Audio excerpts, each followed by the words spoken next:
अस्सलामु अलैकुम वरहमतुल्लाहि वबरकातुहू। मुअज़्ज़ज़ सामीन, आज का सवाल है कि क्या वज़ू के बग़ैर, तहारत के बग़ैर दुआ मांगी जा सकती है। एक साथी ने सवाल किया कि रात को 1-2 बजे मैं उठ जाता हूँ और बग़ैर वज़ू के दुआ करनी शुरू कर देता हूँ, हालांकि मैंने नफल नमाज नहीं पढ़ी होती, ना मैंने वज़ू किया होता है, तो क्या ये दुआ करना जायज़ है। तो मुअज़्ज़ज़ सामीन, आए इसका जवाब सुने। अल्लाह रब्बुल आलमीन की ख़ास रहमत है, अल्लाह का ख़ास फजलो करम है कि अल्लाह रब्बुल आलमीन ने दुआ के लिए तहारत शर्त नहीं रखी। दुआ तो हालत जनाबत में भी की जा सकती है, दुआ के लिए तहारत ज़रूरी नहीं है। दुआ के लिए हर वक्त बंदा मोहताज है, दुआ की हर वक्त बंदे को ज़रूरत है।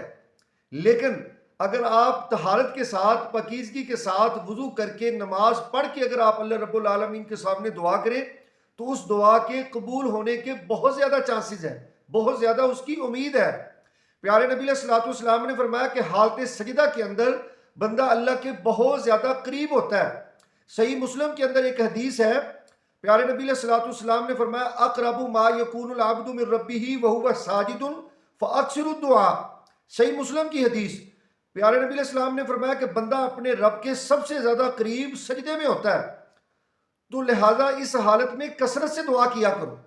तो पता ये चला कि बगैर वजू के दुआ मांगी जा सकती है, लेकिन अगर पाकीज़गी तहारत के साथ नमाज पढ़ के या हालत सजदा के अंदर दुआ की जाए, तो उस दुआ की कबूलियत के बहुत ज़्यादा उम्मीद है, बहुत ज़्यादा चांसेस हैं।